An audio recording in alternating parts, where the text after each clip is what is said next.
only appropriate to be using a comic book filter and photo booth in order to introduce us to episode 3 of Toon Tuesday, Cartoonist Club for New Media, 11, 12, still working that part out, but how to explore comic books. And one of the things we need to look at is the various ways to read comic books. A lot of times we make things go too fast and just put a kid in front of a comic book. There's more to it than just bright colors and pictures to follow along with. Episode 3. The Joy of Literacy callbacks. We're going to be taking a little bit of a look at how classical literature sometimes intermingles in modern media in unexpected ways. A couple of things popped up to me this summer, and that was the emergence of the Babysitters Club. There were references to it in a few different streaming shows for more mature adults than what the Babysitters Club is normally geared to, and that was in the Netflix series Wednesday and in Twisted Metal Season 2. Both were making references to Babysitters Club and to the overall universe, which of course makes me wonder. I wonder if Babysitters Club issues number 132, 133, and more could be for more mature audiences. Yeah, no, there's some fan fiction hiding for it somewhere, but this could be a great way to introduce some of the way that some of the new medias, such as cell phones, might have solved a lot of the issues that couldn't be easily resolved when the original series was shared. It's interesting looking at how we have renaissances of some of these popular culture materials, not just in references, allusions to the Babysitters Club, but there was a graphic novel remix that brought a whole new audience into that universe. It also re-engaged original fans, brought a lot of people who loved it and people who hated it as well. And again, some surprising references mean that sometimes these pulp fiction popular series that many times librarians and teachers don't like the kids reading so much because it's just easy reading, is fun reading choices, and that's what sticks with people for a long time. We look at Dickens as classical literature, but his were penny stories. You would buy newspapers to read his stories for the masses in literally pulp fiction that would get disposed of, not even published as books until much later. So then we get into the whole comic book reading debate. Can reading for fun happen, or do we only need to pick the exclusive books that the literati say are really good because of different literary styles and all those pieces? And I mean, librarians and teachers tend to always be divided on Babysitters Club and Dogman, and have a lot of questions going on around, is it okay to read Dogman, which may not be necessarily high literature, but boy, is it popular, and boy, does it get kids loving reading books. I mean, and much like comic books, some will dismiss popular series as inferior reads, and that was the mistaken notion of comic books as well. Comics are just for little kids. Yeah, not so much. Comics have long time been dismissed and misunderstood, mocked as not real reading. It's one of the reasons why we introduced the term graphic novels to help make comic books more acceptable to people who have a bad taste of what a comic book is. The research shows, though, there are more unique words in comic books and graphic novels than any other literary style that you're going to find in a bookstore or on Amazon's book selection as well. They're also amazing visual learner tools because they help show how descriptive language can be seen in a visual context. And as we are exploring more and more and recognizing that not all brains create pictures the same way from words, helps people see how images can be construed out of words as well. It also looks at it's also been an overlooked approach for exploring comics because they have been dismissed as the funny pages or not serious stories, whereas really they have tackled some very mature, complicated themes in very accessible manners, blending both the visual representation with some amazing storytelling as well.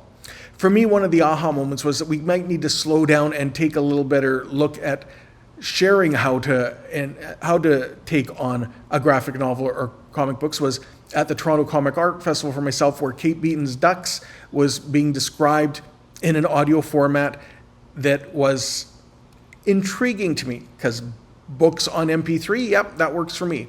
But a comic book on Spotify, I don't know if I was all in favor of that. But 45 seconds in, once they described the Cape Breton cliffs in the background, and I had been looking at that cover many, many times, and I never made that connection. I had looked at it, but I hadn't really seen what it was about. It made me rethink that, yeah, you know what? Sometimes even myself, a huge comic book fan, can take for granted all the work that can go into reading a comic book or graphic novel. So how do you read comic books properly? Well, first thing is you need to go slow, and I'm not always good at that. I freely admit, like when I got my latest issue of Gru, I would read through it really quickly, and then I'd go back at it and savor it and enjoy all the different artwork and visuals and puns that would go on. Because you do need to consider the placement of the panels, the visual choices, the colors that are made. It also then links into the words and visuals being together.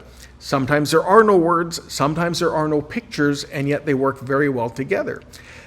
It's also a great way to explore subtext and symbolism. Mood and tone come through beautifully through shades of colors and through different artistic styles or different fonts or different colors of the words as well.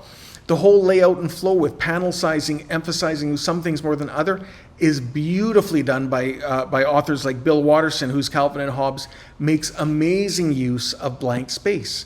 It is amazing how much work your brain can really need to do in order to read a comic book.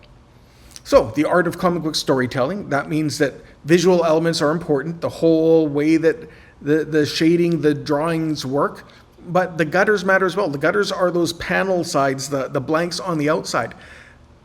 Blank spaces mean things too, and that's sometimes difficult to really appreciate and understand.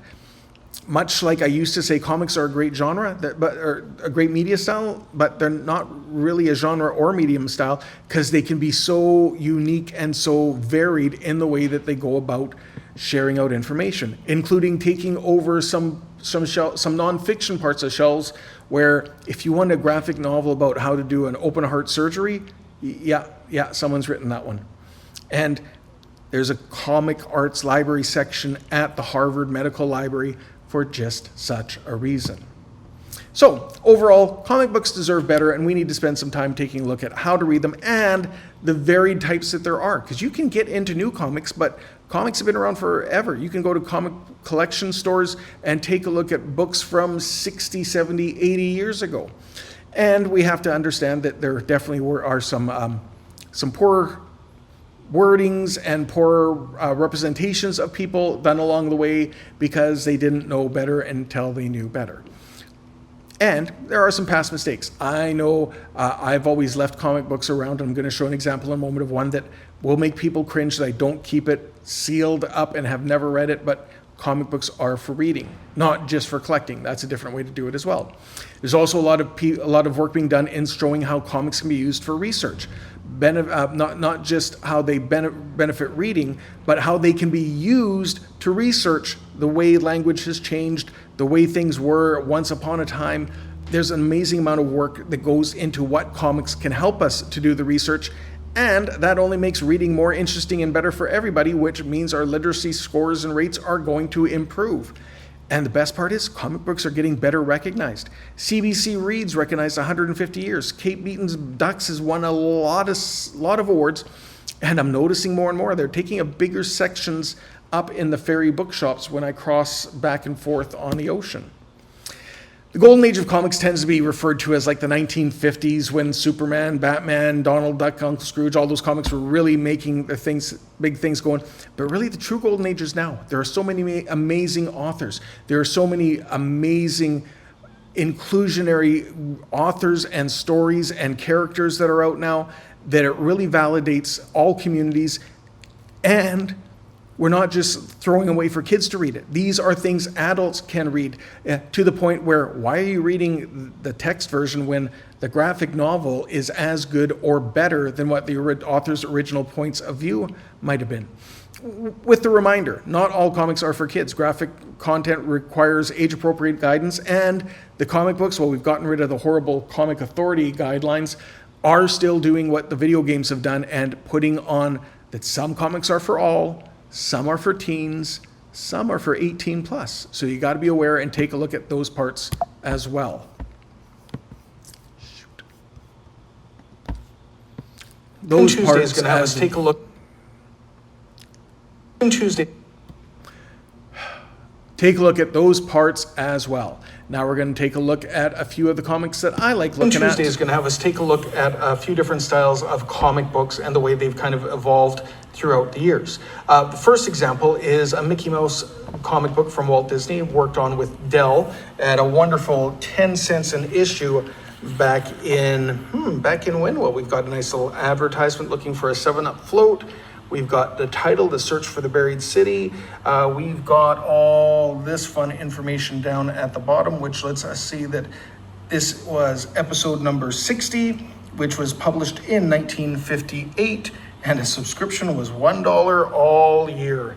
The good old days. And in the good old days, we had the main characters, Mickey and Goofy, who would go on a variety of different adventures, usually coming up with some sort of scoundrel along the way and having to make a couple discoveries and page after page of stories. The comics were relatively long in their story writing at the time, and always some sort of obstacle to be overcome before getting into a happy ending.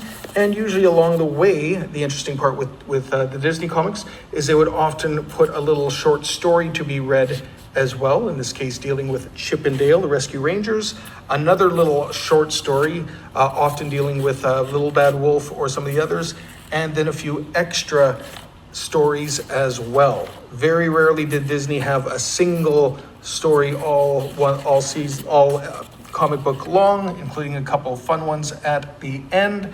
But there would also be some stories that would go on for multiple issues, part 1, part 2, part 3 as well. So that was what Disney was doing.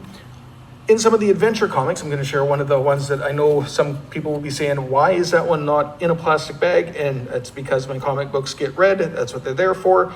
And in this case, this was the historic last issue of the run of the first Superman series. And it was able to take a look at what happened to Superman. So taking a little bit of a look and highlighting some of the ones. I'd love to see James Gunn do a little TV series on Bizarro. The Fearsome Funsters were not very interesting to me. The killing of Clark Kent was more the unveiling and revealing of who Clark Kent was. The very scary, I love this part, the Brainiac Luthor team up. I'll show you that one in a moment. And the Legion of Superheroes Last Salute. The Legion of Superheroes would be another fantastic one for James Gunn to take part in. DC always liked having their mailbag out where they would add in a Q&A section, a little bit of a preamble about the story, about whatever happened to the Man of Tomorrow, looking back at what happened with storytelling from Lois Lane involving, again, Bizarro appearing and sharing his own demise, the revealing that Clark Kent was Superman. Again, some fun advertisements that always had some neat things that were on the go. And again, these ones typically did have a lot more of a long story. It was also fun to see some of the other comic stores that would highlight which back issues you were able to get. And then the arrival of, again, a scary pair-up of Bizarro of Brainiac and Lex Luthor, and in this format made a very powerful team up, including the appearance of a Supergirl and Krypto making a reappearance, which must be a little bit of a sad part on this ending as well. Wonderful superhero stories, fantastic fun, lots of advertisements because they knew their clientele, and of course that leads into that price point being $1 back in 1986. And then the more recent 2025 one, a combination of Disney's Uncle Scrooge, my favorite character, and the Infinity Dime with one of the writers of Jason Aaron, who wrote the Infinity War series and some of those parts, and a little bit of a different price point, $8 US. But of course, taking through a bit of both, looking at Uncle Scrooge as one of the greatest adventurers, a little bit of a fun story as to why Jason Aaron wanted to take on this one. I will just let you pause this one if you want to look at the words themselves. And then we're going to move on because the Infinity Dime has another story, a little bit of a, again, the Infinity style from Marvel, where a lot of different universes is intersecting and leading to a happy ending at the end, but a fight of the Scrooges with a whole bunch of them over crossing timelines and universes. So bringing in a bit of that extra blend, but also in this case, a tribute to the first appearance of Uncle Scrooge in a Donald Duck comic book on Christmas on Bear Mountain, which shows what the original story of Uncle Scrooge should have been and what didn't happen that made the timeline break. So a little bit of fun ways to take a look at the different ways comics have evolved over the year, and a little bit of a tribute to some of the way that some of these older comic books, especially the Disney's, influence and get repeated in terms of some of the allusions and alliterations that occur that allow old characters to influence the story writers of the comic books that are going on today. So that's our Tuna Tuesday share, and I'm curious what comic books inspire you. And if you're not sure which comic books are around, take a look at some of the secondhand bookstores. A lot of them have cheap ones that you can start looking into to see what style, what form, what authors are going to inspire you. Thank you for taking part in episode 3.